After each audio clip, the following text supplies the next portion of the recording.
based approach, which is intuitively counter to many, is that this logical, ground-up, empirical process of preservation and efficiency, which can only define true human sustainability on this planet, would likely enable something never before seen in human history. Access abundance, not just for a percentage of the global population, but the entire civilization. This economic model, as was just generalized, this responsible systems approach to total Earth resource management and processes, designed again to do nothing less than take care of humanity as a whole in the most efficient and sustainable way, could be termed a resource-based economy. The idea was defined in the 1970s by structural engineer Jacques Fresco. He understood back then that society was on a collision course with nature and itself, unsustainable on every level. And if things didn't change, we would destroy ourselves one way or another. All these things you're saying, Jacques, could they be built with what we know today, or are some of these things, are you guessing based on what we know today? No. All of these things can be built with what we know today. It would take 10 years to change the surface of the Earth, to rebuild the world into a second Garden of Eden. The choice lies with you. The stupidity of a nuclear arms race, the development of weapons, trying to solve your problems politically by electing this political party or that political party, that all politics is immersed in corruption. Let me say it again. Communism, socialism, fascism, the Democrats, the liberals, we want to absorb human beings. All organizations that believe in a better life for man, there are no Negro problems or Polish problems or Jewish problems or Greek problems or women's problems. They're human problems. I'm not afraid of anybody. I don't work for anyone. No one can discharge me. I have no boss. I am afraid to live in the society we live in today. Our society cannot be maintained by this type of incompetency. It was great, the free enterprise system, about 35 years ago. That was the last of its usefulness. Now we've got to change our way of thinking or perish. The horror movies of the future will be our society, the way it didn't work. And politics would be part of a horror movie. Lots of people today use the term cold science because they're analytical, and they don't even know what analytical means. Science means closer approximations of the way the world really works. So it's telling the truth, is what it is. A scientist doesn't try to get along with people. They tell them what their findings are. They have to question all things. And if some scientist comes up with an experiment that shows certain materials have certain strength, other scientists have to be able to duplicate that experiment and come up with the same results. Even if a scientist feels that an airplane wing, due to mathematics or calculations, can hold up a given amount of weight, they still pile sandbags on it to see when it breaks. And they say, you know, my calculations are right, or they're not correct. I love that system because it's free of bias and free of thinking that math can solve all the problems.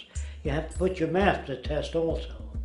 I think that every system that can be put to test should be put to test, and that all decisions should be based upon research. A resource-based economy is simply the scientific method applied to social concern, an approach utterly absent in the world today.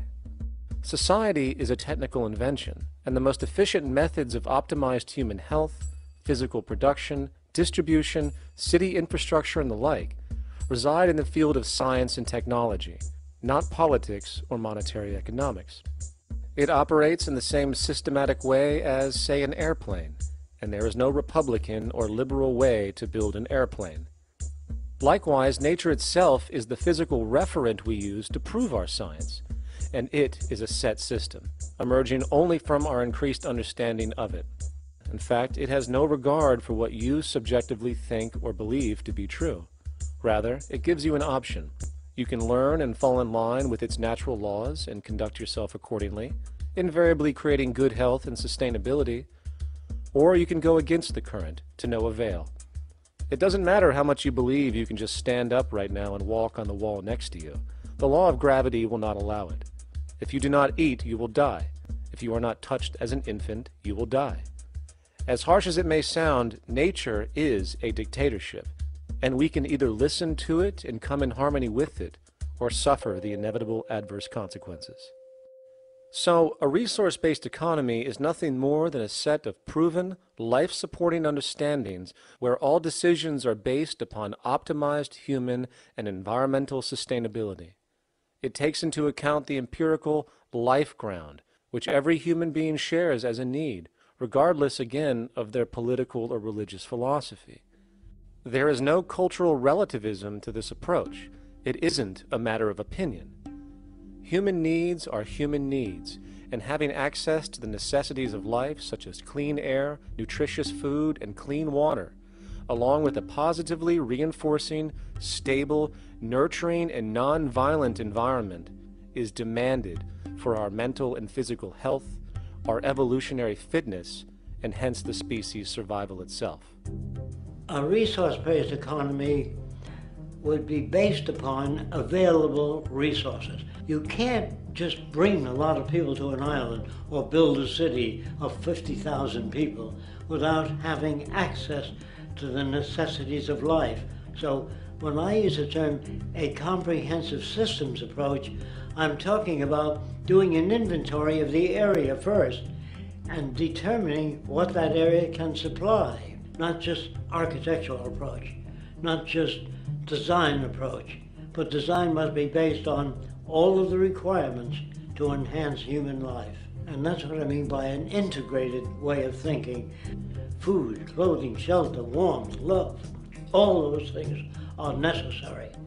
If you deprive people of any of them, you have a lesser human being, less capable of functioning. As previously outlined, a resource-based economy's ground-up, global, systems approach to extraction, production, and distribution is based upon a set of true economic mechanisms, or strategies, which guarantee efficiency and sustainability in every area of the economy. So, continuing this train of thought regarding logical design, what is next in our equation? Where does all this materialize? Cities. The advent of the city is a defining feature of modern civilization. Its role is to enable efficient access to the necessities of life, along with increased social support and community interaction. So how would we go about designing an ideal city? What shape should we make it? Square?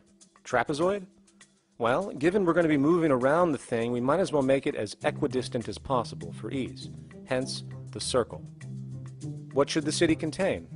Well, naturally we need a residential area, a goods production area, a power generation area, an agricultural area. But we also need nurturing as human beings, hence culture, nature, recreation, and education. So let's include a nice open park, an entertainment events area for cultural purposes and socializing, and educational and research facilities. And since we're working with a circle, it seems rational to place these functions in belts based on the amount of land required for each goal, along with ease of access. Very good. Now, let's get down to specifics. First, we need to consider the core infrastructure, or intestines, of the city organism. These would be the water, good, waste, and energy transport channels. Just as we have water and sewage systems under our cities today, we would extend this channeling concept to integrate waste recycling and delivery itself. No more mailmen or garbage men. It is built right in. We could even use automated pneumatic tubes and similar technologies. Same goes for transport. It needs to be integrated and strategically designed to reduce or even remove the need for wasteful, independent automobiles. Electric trams, conveyors, transveyors, and maglevs, which can take you virtually anywhere in the city, even up and down, along with connecting you to other cities as well. And of course, in the event an automobile is required, it is automated by satellite for safety and integrity. In fact, this automation technology is in working order right now. Automobile accidents kill about 1.2 million people every single year, injuring about 50 million. This is absurd and doesn't have to occur. Between efficient city design and automated driverless cars, this death toll can be virtually eliminated. Agriculture.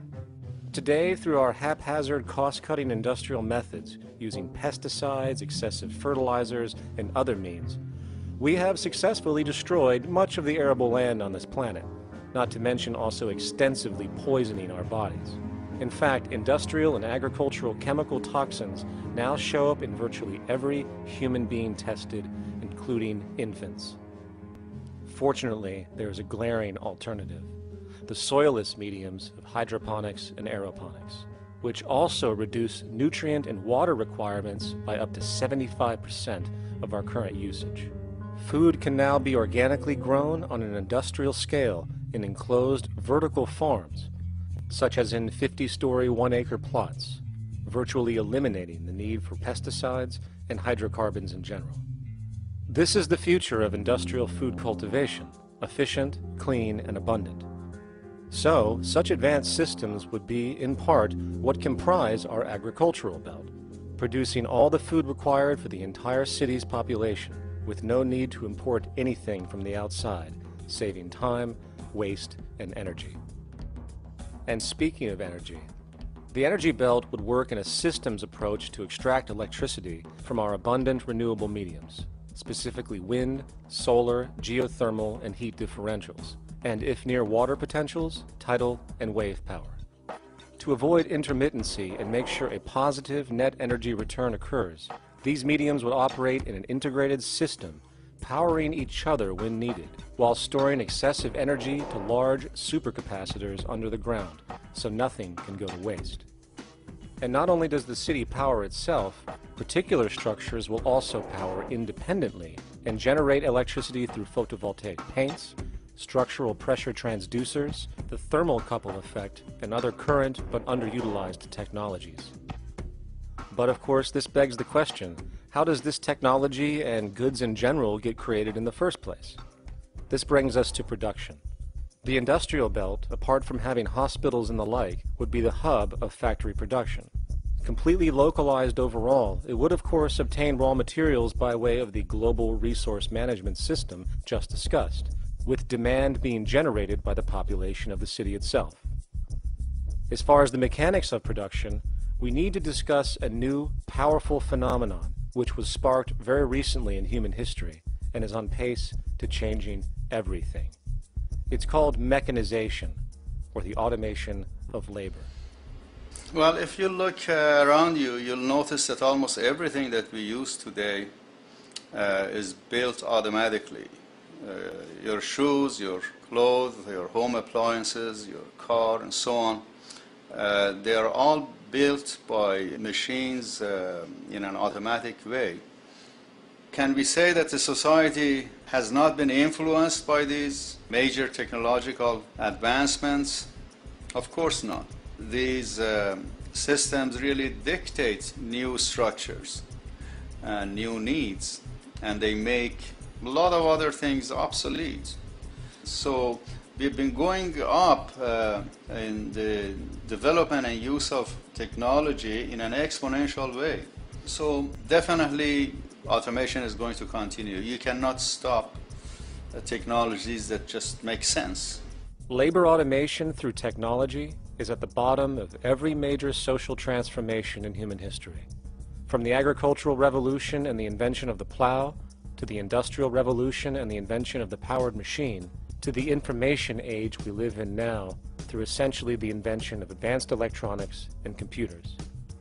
And with regard to advanced production methods today, mechanization is now evolving on its own, moving away from the traditional method of assembling component parts into a configuration into an advanced method of creating entire products in one single process. Like most engineers, I'm fascinated by biology because it's so full of examples of extraordinary pieces of engineering. And absolutely, what biology is the study of things that copy themselves. Of course, that's good a definition of life as we've got. Again, as an engineer, I've always been intrigued by the idea of machines that would copy themselves. RepRap is a three-dimensional printer. That's to say, it's a printer that you plug into a computer, and instead of making two-dimensional sheets of paper with patterns on, it makes real, physical, three-dimensional objects. Now, there's nothing new about that. 3D printers have been around for about 30 years. Big thing about RepRap is that it prints most of its own parts. So if you've got one,